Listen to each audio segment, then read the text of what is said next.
하나님의 선물, 지난주에 이어서 말씀을 전하려고 합니다. 지난주의 말씀의 핵심은 인간은 본질적으로 무엇을 지키거나 무엇을 세우는 데 있어서 그렇게 적합한 존재는 아니라고 말씀을 드렸습니다. 지키려고 하면 지킬수록 오히려 잃어버릴 때가 있고 무너질 때가 있고, 세우려고 하면 세울수록 노력과 동일한 결과가 찾아오지 못하고 그것을 제대로 세우지 못하는 그런 인간의 연약함을 발견하였습니다. 그렇기 때문에 결국은 하나님께서 세워주셔야 되고 하나님께서 지켜주셔야 됨을 우리가 지난주에 배웠습니다. 특별히 우리의 가정, 또 우리의 교회는 더더욱 그럴 것입니다. 하나님께서 우리의 집을 세우지 않는다면, 하나님께서 우리의 가정을 지켜주시지 않는다면 우리가 아무리 힘쓰고 애써도 그것이 헛되다, 그렇게 말씀합니다. 2절 말씀을 보겠습니다. 너희가 일찍 일어나고 늦게 누우며 수고의 떡을 먹음이 헛되도다, 이렇게 말씀합니다. 우리가 할 수 있는 최선을 이야기하고 있습니다. 가장 일찍 일어나서 부지런하게 쉬지 않고 움직이며 가장 늦게 잠을 줄여서 늦게 자며 수고의 떡, 이 수고의 떡은 고생의 빵, 흔히 말하는 눈물 젖은 빵이라고도 할 수 있겠죠. 그렇게 수고의 떡을 먹음이 헛되다, 그렇게 말합니다. 그러면 우리가 할 수 있는 게 뭐가 있나요? 일찍 일어나고 늦게 누우고 우리의 삶 속에서 온갖 고생과 수고와 노력을 아끼지 않았는데도 헛되다면 이제 무엇을 해야 될까요? 결국은 우리의 인간의 한계를 여기서 보여주고 있는 것입니다. 우리의 최선, 우리의 최고의 노력이 있다 할지라도 언제나 그것에 따르는 결과는 항상 좋은 결과가 따라오는 것이 아닐 수도 있다 하는 것을 보여주는 것입니다.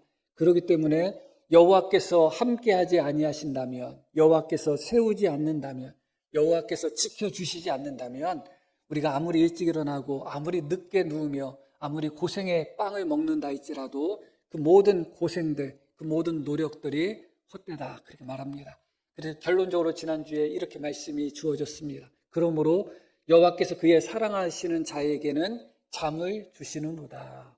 우리가 이 잠에 대해서 지난주에 배웠지만 처음 사람에게 잠이 주어졌다는 것을 생각할 필요가 있습니다. 왜냐하면 처음 창조됐을 때 인간은 피곤하거나 지치거나 아프거나 그런 인간이 아니잖아요.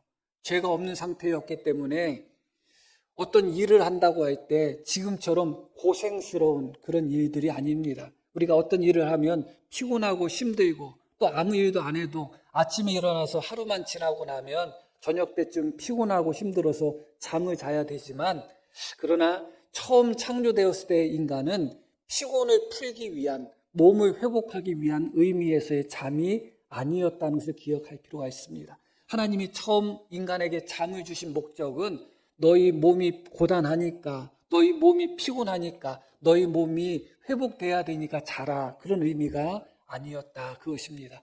처음 하나님께서 6일 동안 천지를 창조하시고 7째 날에 안식하셨습니다. 하나님은 우리 인간과 다르신 분이기 때문에 안식하실 필요가 없는 분이시죠. 그런데 하나님이 안식을 하신 것입니다. 그 안식일에 우리 모두도 안식하고 우리에게 복을 주시겠다고 약속을 하신 것이죠. 그게 바로 잠과도 연결이 되는 것입니다. 안식하실 필요가 없는 하나님이 안식하신 것입니다. 처음부터 안식일이 주어졌다, 그겁니다. 잠을 잘 필요 없는 인간에게 하나님은 잠을 주셨다는 거예요. 그게 중요한 것이죠. 특별히 이 본문 속에서 이 잠은 하나님께서 우리가 상상할 수 없는 놀라운 역사를 창조하는 시간으로서의 잠이다, 그겁니다. 철저하게 하나님께 의지하고 모든 것을 맡길 수 있는, 우리가 철저하게 무능력해지고 우리의 힘으로 아무것도 할 수 없는, 그래서 사실은 잠을 잘 때뿐만 아니라 호흡이라든가 그런 몇몇 기능은 인간의 의지로서 통제가 되는 게 아니거든요. 저절로 그것이 우리 몸에서 이루어지게 되어 있어요. 잠잘 때도 마찬가지죠. 잠을 잘 때도 다 숨을 쉬고 또 우리의 생리적인 모든 반응들이 다 일어나는데 저절로 일어나는 것이죠. 그런 것을 통해서 하나님께서 우리에게 보여주시고자 하는 것이 있습니다. 잠이라는 것은 결국 우리가 무엇을 통제하는 시간이 아니에요. 우리가 무엇을 할 수 있는 시간이 아닙니다. 일반 사람들에게 있어서 잠은 철저하게 자신들의 피로와 자신들의 연약함을 회복하는 그런 의미로서의 초점이 맞춰져 있지만 성도에게 있어서 잠은 철저하게 하나님 앞에 나의 무능력을 고백하며 하나님의 능력을, 하나님의 역사를 사모하며 맡기는 시간이 바로 잠이다. 우리가 그렇게 하나님 앞에 잠을 통해서 모든 것을 온전히 맡기고 내 힘으로, 내 능력으로 내가 수구의 떡을 먹어도 아무것도 할 수 없는 우리의 연약함을 고백할 때 하나님께서는 그 잠자는 그 순간에 우리가 아무것도 하지 않는 바로 그 순간에 우리가 상상할 수 없는 놀라운 하나님의 역사를 이루신다 하는 것을 우리가 지난주에 배웠습니다. 그런 의미에서 다시 이 말씀을 정리하면 결국은 우리의 가정이든 우리의 사업체든 모든 것은 사실은 우리가 노력도 하고 최선을 다해야 되는 것도 맞지만 우리의 노력의 땀방울로만 이루어진 것은 아니다. 우리가 아침에 일찍 일어나고 늦게 누우며 수고의 빵을 먹는다고 해도 하나님이 도와주시지 않으면 헛되다 하는 것을 우리가 지난주에 배웠던 것입니다. 오늘 말씀은 그 말씀의 연장선상인 것입니다. 하나님께서 우리의 가정을 지켜주신다고 할 때 하나님은 어떤 방법을 통해서 우리의 가정을 지켜주시는가? 우리가 일찍 일어나고 늦게 누우며 수고의 떡을 먹는 것이 헛되다면 우리의 가정을 지키고 우리의 가정을 세우는 데 있어서 우리의 노력이 헛될 수밖에 없다면 하나님께서는 무엇을 통해서 우리의 가정을 세우시고 무엇을 통해서 우리의 가정을 지키시고 무엇을 통해서 우리의 가정을 보호하시는가, 하나님께서 어떻게 그 일을 이루시는가 하는 부분에 대해서 배우게 될 것입니다. 또한 지난주에는 우리 가정에 대해서 배웠다면 오늘 말씀은 가정의 구성원이라고 할 수 있는 부부, 또 부모와 자녀, 또 형제 관계, 그런 부분에 대해서 오늘 또 배우게 됩니다. 자, 한번 3절 말씀을 먼저 보겠습니다. 보라, 자식들은 여호와의 기업이요 태의 열매는 그의 상급이로다. 이 보라라는 강조법이 사용되었습니다. 우리의 주목을 끄는 것이죠. 보라, 자식들은 여호와의 기업이고 태의 열매는 그의 상급이다. 그렇게 말씀합니다. 여기서 기업이라는 것은 유업, 유산을 의미하는 거예요. 부모가 자녀에게 물려주는 유산. 그래서 자식은 하나님께서 우리에게 물려주신 하나님의 유산이다. 하나님의 유업이다. 하나님의 기업이다. 그런 의미입니다. 쉽게 우리가 이해하기 위해서는 하나님이 우리에게 주신 선물이다. 그렇게 이해하면 돼요. 자식은 무엇이라고요? 하나님께서 우리에게 주신 선물이다. 혹시 자녀분이 없는 분도 있고 그렇겠지만 이건 보편적이고 일반적인 부분을 이야기하고 있는 것입니다. 그러면서 태의 열매, 역시 자녀의 다른 표현이죠. 태의 열매는 그의 상급이다. 상이다. 그렇게 말씀합니다. 다시 말씀드리면 자녀는 우리에게 하나님이 주신 무엇이라고요? 선물이고 자녀는 하나님이 우리에게 주신 상이다. 그렇게 말씀하고 있는 겁니다. 자녀 자체가 선물이고 자녀 자체가 하나님이 주신 상이다. 그것입니다. 그런데 결혼 만족도 조사한 것을 제가 좀 검색을 해봤더니 자녀가 있는 부부의 결혼 만족도와 자녀가 없는 부부의 결혼 만족도에 조금 차이가 있어요. 어느 가정, 어느 부부가 더 결혼 만족도가 더 클까요? 자녀가 있는 집, 없는 집? 있는 집. 있는 집에서 손 드신 분들은 자식들이 별로 속 안 썩이는 좋은 집이요. 자식 사랑할 만한 집이고, 없는 집이 더 행복했을 거다. 근데 실제로, 자녀 없는 부부의 결혼 만족도가 더 높아요. 이상하죠? 물론, 결론적으로 말씀을 우리 성도님들 손을 들었기 때문에 말씀을 드리면, 우리 교회 성도님들이 거의 연세 드신 분들이기 때문에 있는 집이 만족도가 크다고 아마 손을 들었을 거예요. 왜냐하면 이미 결혼해서 자식이 나서 자식이 다 장성해서 출가하거나 또 직장 생활을 하거나 그렇게 되면 만족도가 상승을 한대요. 그러니까 자식을 낳아서 한참 자식을 키울 때는 결혼 만족도가 떨어진다는 거예요. 그랬다가 그 자식이 결혼해서 나가거나 돈 벌러 나가면 그때부터 다시 만족도가 상승한다는 거예요. 그러니까 대부분 성도님들은 자제분들이 뭐 다 성년이 되었고 그런 상태니까 또 결혼하고 했으니까 아마 자녀가 주는 만족도가 더 클 거다 그렇게 생각을 했을 것 같습니다. 다시 말씀드리면 자녀를 양육하는 과정 속에서 오히려 많은 스트레스를 받고 많은 부부간의 갈등을 경험하게 되고 많은 금전적인 또 재정적인 어려움을 경험하기 때문에 자녀가 있는 가정이 결혼 만족도가 떨어진다는 거예요. 설명을 들어보니까 또 그럴 것도 같죠? 그럴 것입니다. 그 부분이 참 안타까운 것이죠. 왜냐하면 자녀는 하나님이 주신 선물인데 또 자녀는 하나님이 주신 상인데 상을 받았는데 더 힘들다? 선물을 받았는데 오히려 더 어려워진다? 그건 아니잖아요. 선물 받으면 우리에게 행복이 더 증가돼야 되고 선물로 말미암아 더 기쁨도 또 더 유익도 있어야 되지 않겠어요? 상도 마찬가지잖아요. 본질적으로 자녀는 하나님이 우리에게 주신 상이라는 거예요.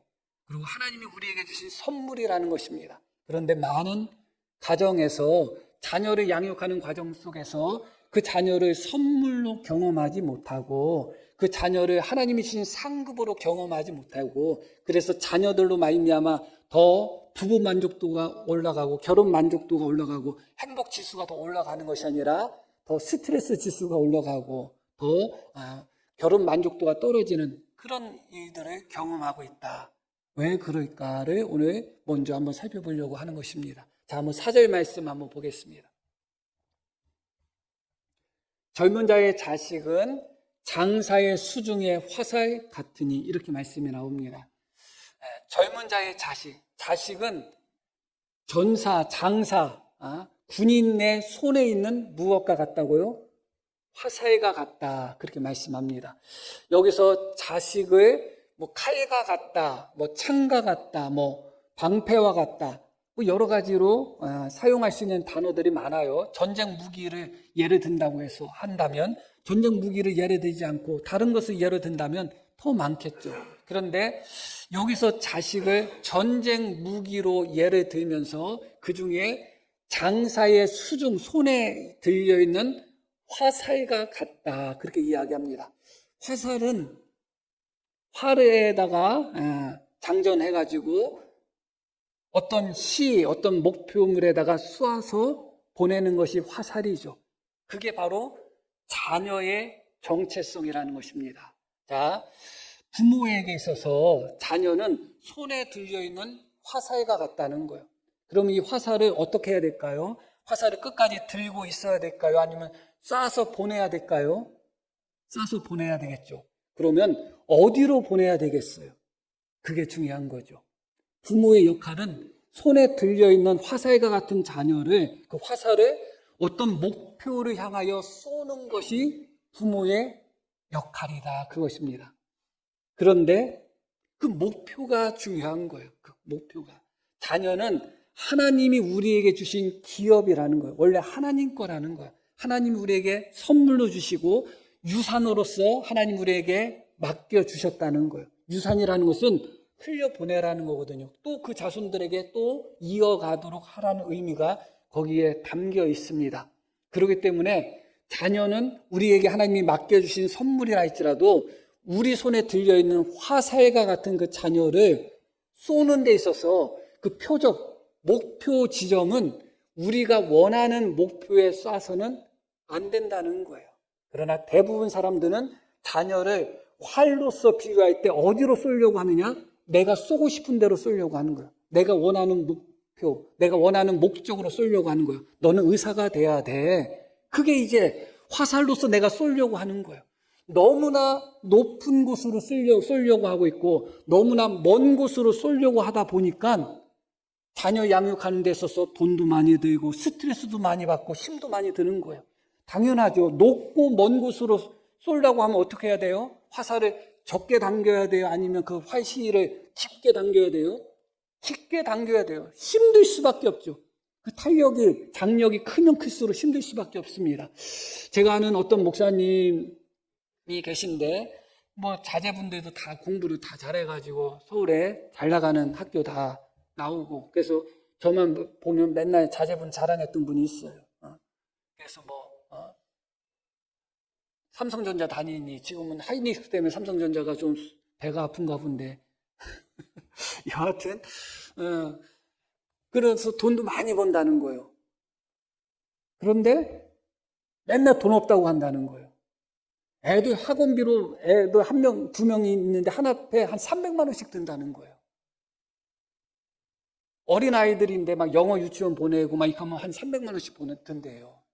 그래서 돈은 많이 버는데 돈이 없다는 거예요, 별로. 그래가지고 제가 그 목사님한테 물어봤어요. 그러면 그 삼성전자 다니고 하는 그 자제분, 사이라고 했던 것 같기도 하고, 자제분이라고 했던 것 같기도 하는데, 그분 퇴근은 일찍 하냐니까 퇴근 늦게 한다는 거예요. 가만히 생각해 보니까 그래서 제가 그랬죠. 그러면 학교 다닐 때 좋은 대학교 다니려고 한 번 놀아보지도 못하고 공부만 했겠네요. 그랬다는 거예요. 그래서 공부 열심히 해가지고 좋은 직장 가가지고 거기서 뒤처지지 않으려고 날마다 일만 하네요. 그렇다는 거예요. 그래서 돈 많이 번 것밖에 없네요. 그렇다는 거예요. 근데 그 돈 많이 벌어서 자식한테 다 쓰니까 별로 또 물질적으로라도 부유하지도 않네요. 또 그렇다는 거예요. 그럼 뭐냐고 이게.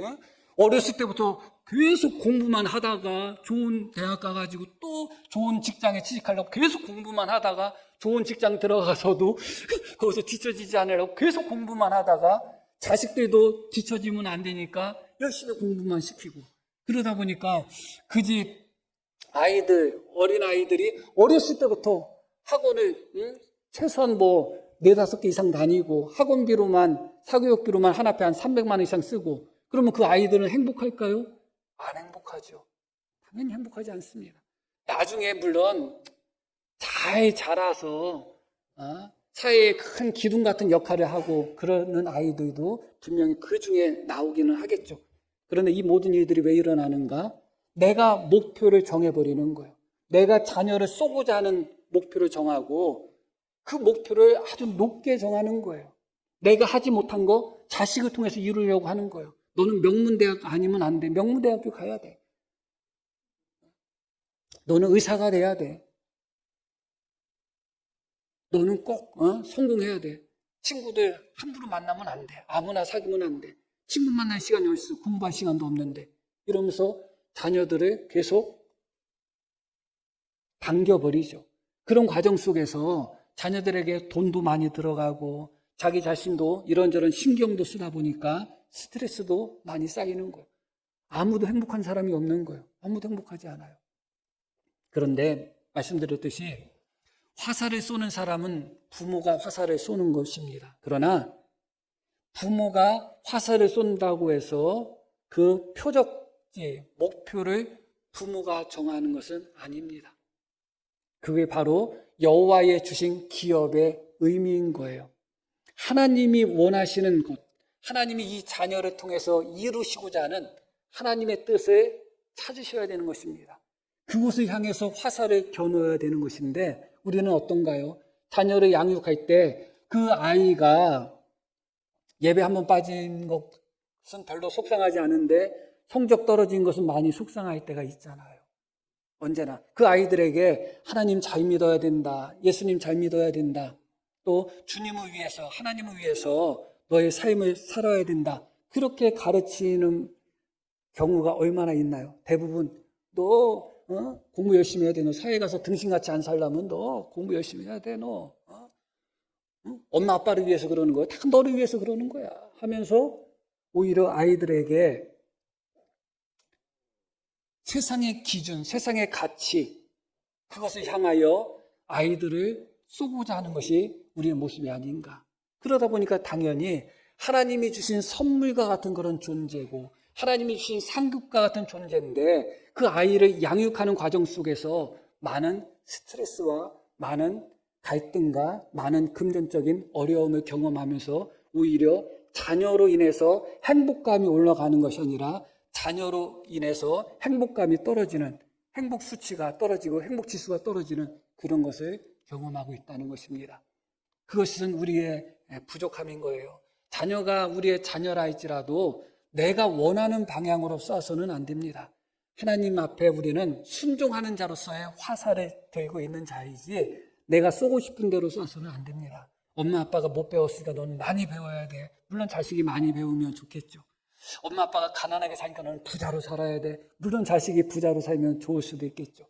그러나 그것이 과연 하나님이 우리에게 주신 자녀를 합당하게 양육하는 태도인가 생각하게 된다면 그 자녀가 나에게 선물로 주어졌을 때 내가 그 자녀로 말미암아 마음껏 행복하고 기뻐하는 삶을 사는가 그런 부분들을 점검할 때 부족함이 아닌가 생각하는 것입니다. 그런 의미에서 자녀가 있는 특히 양육해야 되는 미성년자 자녀가 있는 부부의 결혼 만족도가 떨어진다는 것은 결국은 세상의 기준, 세상의 가치, 내 욕심, 내가 원하는 방향으로 자식들을 키우려고 하는 과정 속에서의 힘듦과 고통이지 이 아이가 하나님 뜻 가운데 합당하게 하나님이 기뻐하는 자녀로 양육되기를 원하는 그런 양육하는 과정 속에서의 고통은 아닐 것이다. 그것입니다. 그러나 다시 말씀드렸듯이 그 방향과 생각을 바꾸고 우리 교회에 해당되는 분들은 많지는 않겠지만 기꺼이 하나님 이 아이를 하나님이 주신 선물로 내가 받습니다. 하나님이 주신 유산으로 내가 받아들입니다. 이 아이는 제 손에 들려있는 화살인데 제가 쏘고 싶은 대로 쏘지 않겠습니다.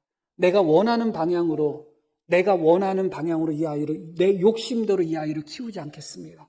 하나님이 이 아이를 통해서 이루시고자 하는 하나님의 뜻에 합당하게 이 아이를 양육하겠습니다 하는 마음, 그런 마음으로 우리가 아이를 양육하게 된다면 하나님께서 복을 주실 뿐만 아니라 또 그 아이를 통해서 우리에게도 만족과 기쁨을 주신다. 그런 의미가 여기에 포함되어 있는 거예요. 그리고 또 하나 중요한 것은 무엇이냐?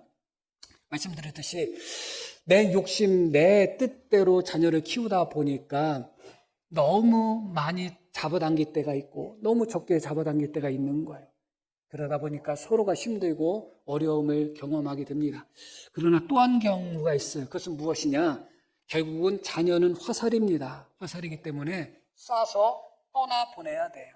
결혼에 있어서도 남자가 그 부모를 떠나서 아내와 하나가 되라고 하잖아요. 결혼은 기본적으로 떠나는 작업이 먼저예요. 둘이 하나 되는 작업이 먼저가 아니에요.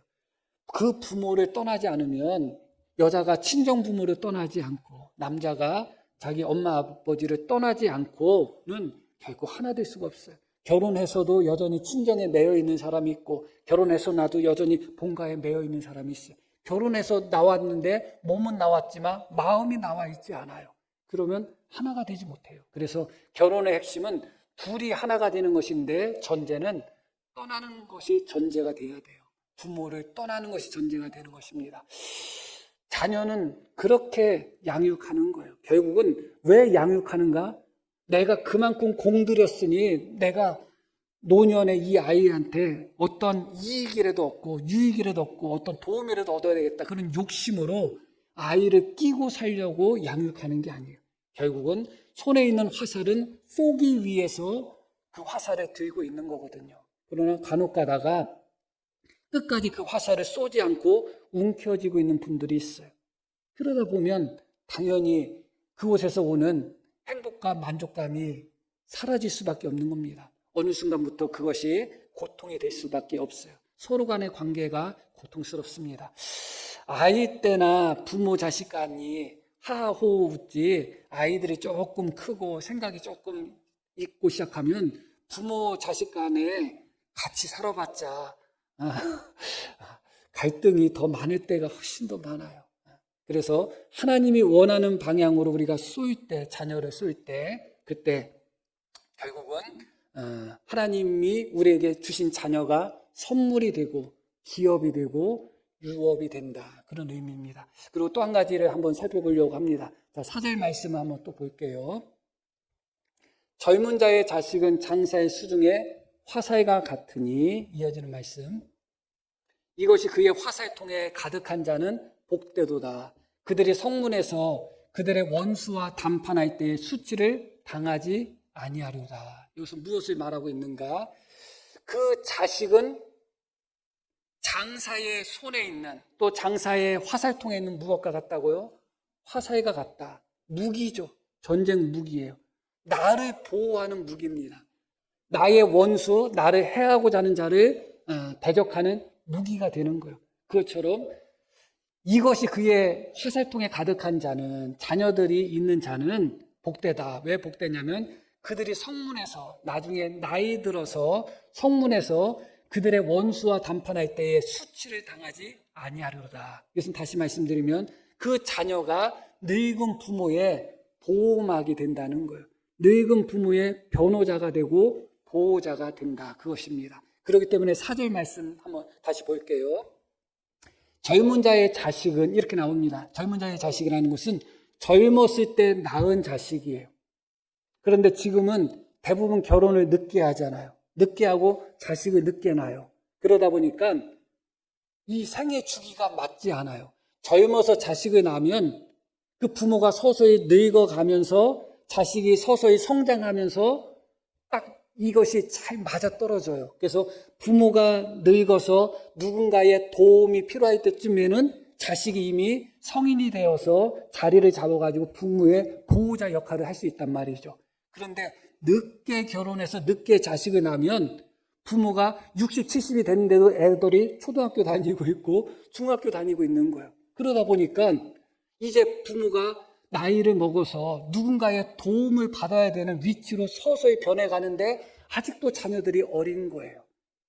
그런데 지금 그런 현상이 우리나라뿐만 아니라 좀 잘 사는 나라에는 거의 일어나고 있잖아요. 젊었을 때는 좀 즐기다가 좀 결혼을 최대한 늦추다가 나이 들어서 결혼하려고 하잖아요. 그리고 나이 들어서 또 자식을 낳으려고 하죠.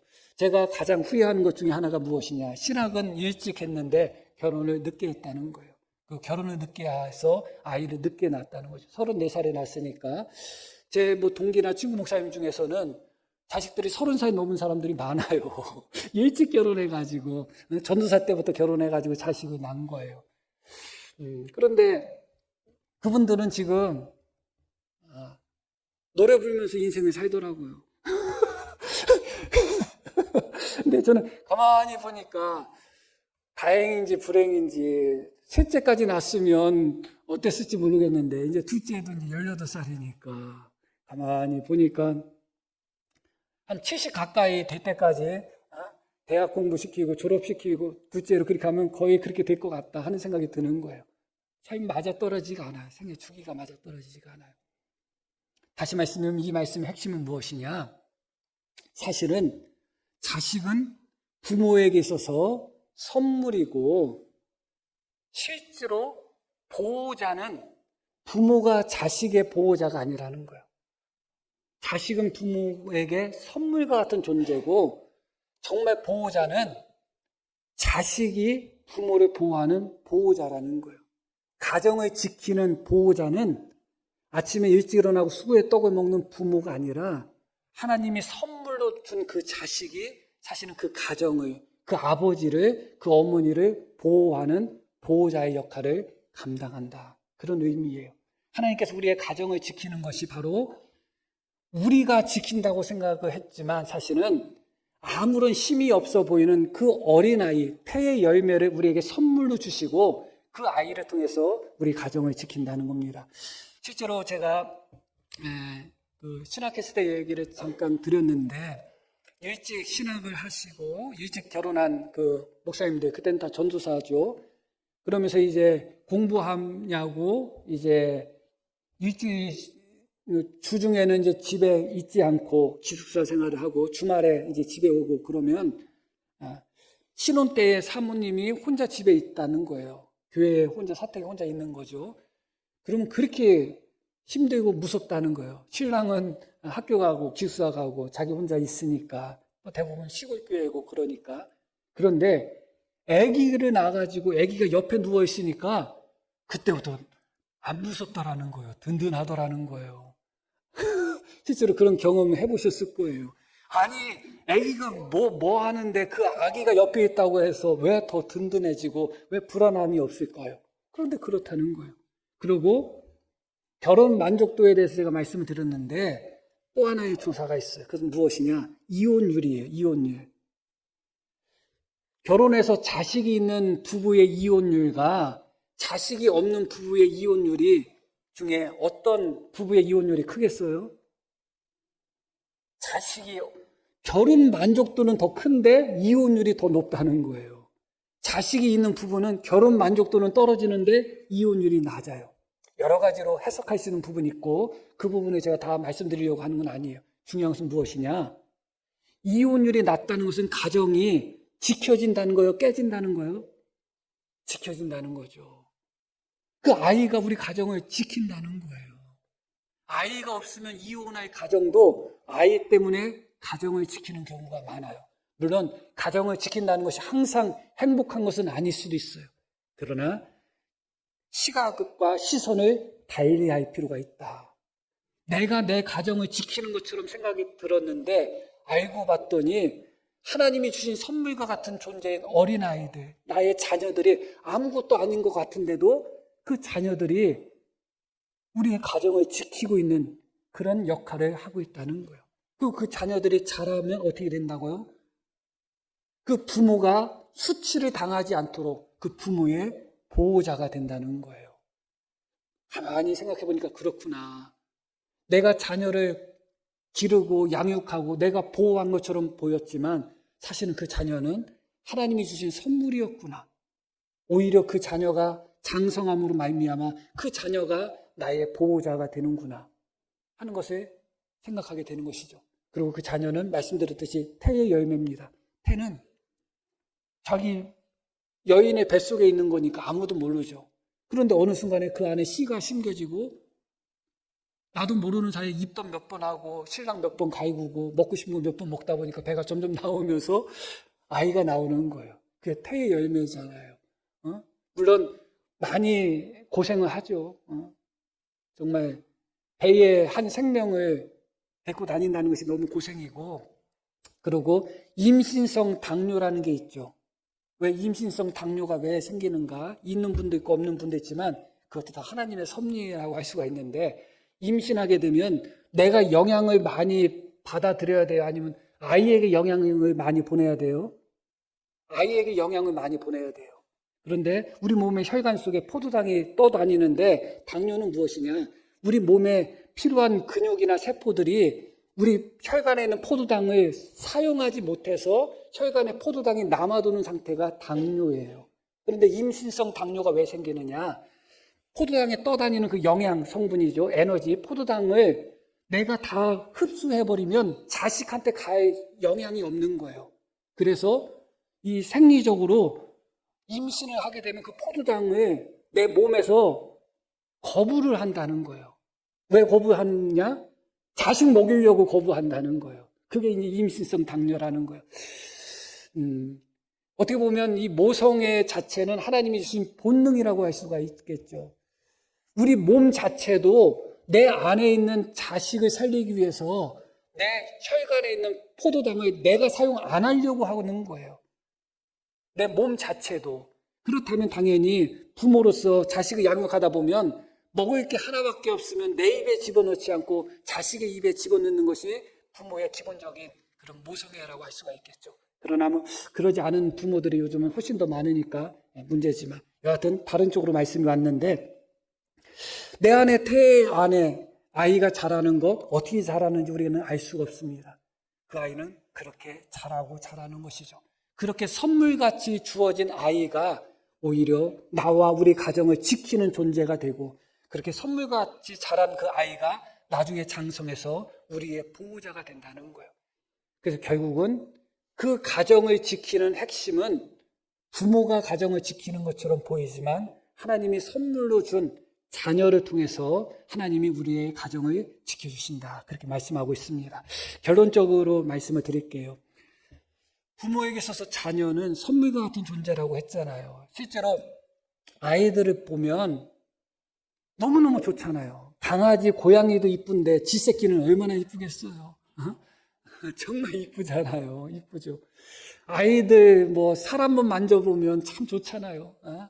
어정통하고 보들보들하고 한번 웃으면 그렇게 귀엽고 하나 받아 먹을 때마다 이쁘고 똥 싸도 어떤 사람은 아이가 똥을 쌌는데 기저귀를 갈아주다가 연예인인데 똥을 찍어 먹어봤다는 거예요.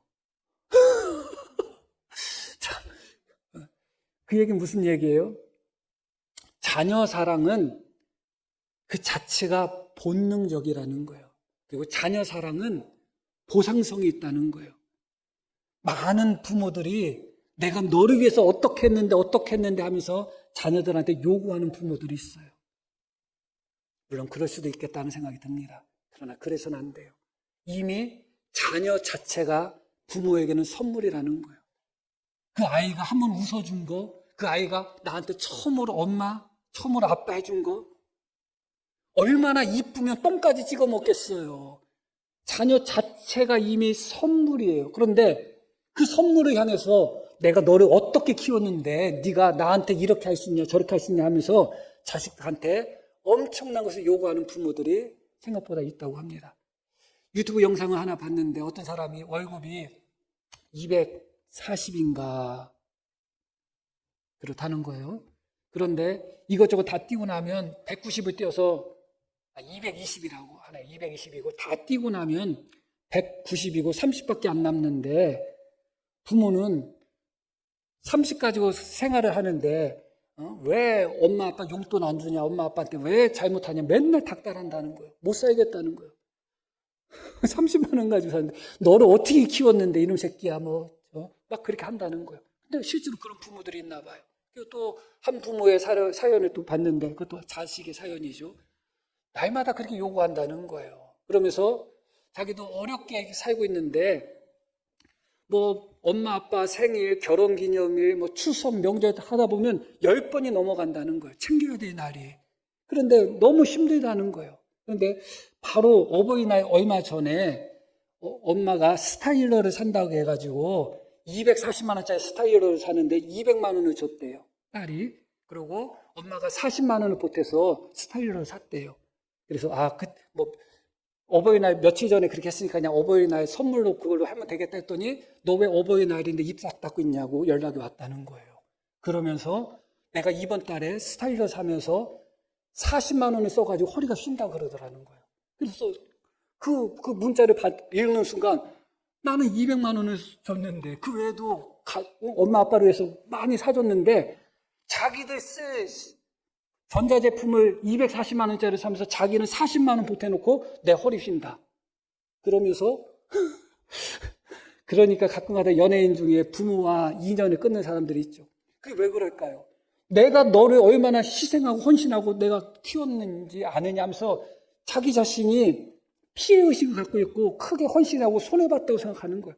그러나 부모가 자식을 사랑한 것은 피해 입은 것도 아니고 헌신도 아니에요. 따지고 헌신은 헌신이지만 손해본 것도 아니에요. 자식 자체가 똥을 찍어 먹을 정도로 이쁘다는 말이에요. 그 자체가 충분히 보상한 거고 충분히 행복을 준 거예요. 그런데 마치 철저하게 자식을 위해서 인생을 다 희생한 것처럼 나중에 자식들한테 모든 것을 요구하는 부모들이 있습니다. 그런데 자식으로서 부모 사랑은 달라요. 혹시 어머니, 아버지가 누워 계셔가지고 기저귀를 갈아보신 경험이 있는 분 계시나요? 그 기저귀에서 똥 한번 찍어 먹어보신 분 계셔요? 안 계시죠. 자식의 똥은 구수해도 부모의 똥은 안 구수해요. 아주 힘들어요. 너무너무 힘들어요. 자식이 부모를 사랑하는 것은 그 자체로 보상성이 없어요. 부모가 자식을 사랑할 때는 행복해요. 한번 자식이 웃어주고 자식이 기뻐하고 자식이 엄마 소리 한번 하고 맘마 빠빠만 해도 이쁘고 걸음마만 해도 이뻐요. 그러나 늙으신 부모, 잘 거동하지 못하는 부모를 수발한다는 것은 그 자체가 행복이 아니에요. 너무너무 고통스러운 거예요. 그런 경우에서 자식을 향해서 내가 너를 어떻게 키웠는데 내가 너 똥을 좀 다 가리고 기저귀 다 갈아 띄웠는데 내가 누웠다고 해서 너 나 기저귀 갈아 끼우는 게 그렇게 싫어? 억울해? 이렇게 말하는 부모도 개 중에는 있어요. 다른 거예요. 아주 달라요. 제가 왜 이 말씀을 드리는가? 그래서 하나님이 약속 있는 첫 계명으로 부모 공경을 말씀한 거예요. 그만큼 어렵다는 거예요. 자식이 부모 공경하고 사랑하고 효도하는 거 당연한 거 아니에요. 그러니까 하나님이 약속 있는 첫 계명으로 복을 약속하시고 장수를 약속하면서 부모에게 효도하고 부모를 공경하라 그렇게 말씀하는 거예요. 그러면 어떻게 하신다고요? 그럼 내가 복을 주시겠다는 거예요. 명확합니다. 부모에게 있어서 자식은 하나님이 이미 주신 선물이고 이미 주신 복이에요. 자식 자체가. 그러나 자식에게 부모는 그렇지가 않아요. 자식에게 부모는 그 부모를 잘 섬김으로 말미암아 하나님이 장차 복을 약속한 숙제와 같은 대상이에요. 어떻게 보면 오히려 자식은 하나님을 경외함으로 말미암아 하나님으로부터 복을 누리고자 하는, 또 하나님의 은혜를 받고자 하는, 하나님의 갚아주심을 경험하는 관점에서 부모에게 효도하는 것이죠.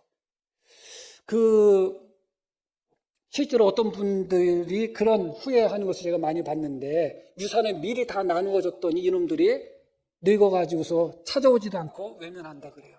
그런데 어느 집은 유산이 많이 있고 미리 나눠주지 않으니까 서로 효도한다는 거예요. 그게 효자일까요? 효자 아니죠. 무엇을 보고 효도하는 거예요? 엄마 아빠의 유산을 보고 하는 거죠. 그런데 하나님이 말씀하시는 거예요.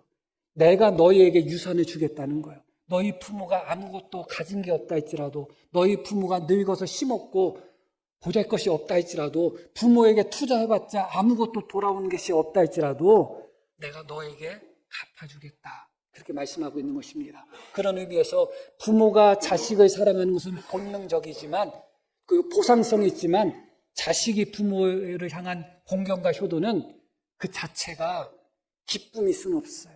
어려움일 수밖에 없고 무거운 짐일 수밖에 없다. 그럼에도 불구하고 하나님은 그 부분에 있어서 우리에게 약속과 복을 약속하시면서 우리로 하여금 어떻게 하신다? 자녀로 하여금 그 자녀 부모를 잘 공경하도록 하나님께서 약속하고 계신다. 그렇게 말씀하고 있습니다. 오늘 말씀 속에서 우리가 부모 자식에 대한 부분을, 특별히 또 5월달이고 지난주 또 가정의 주의를 이어서 드린 말씀이기 때문에 더 말씀을 드렸습니다. 부모된 입장에서는 자식한테 너무 많이 요구하지 마시기를 바랍니다. 그리고 이미 그 아이가 충분히 나에게 3살 때, 4살 때, 5살 때 충분히 나에게 행복을 주고 선물을 줬어요.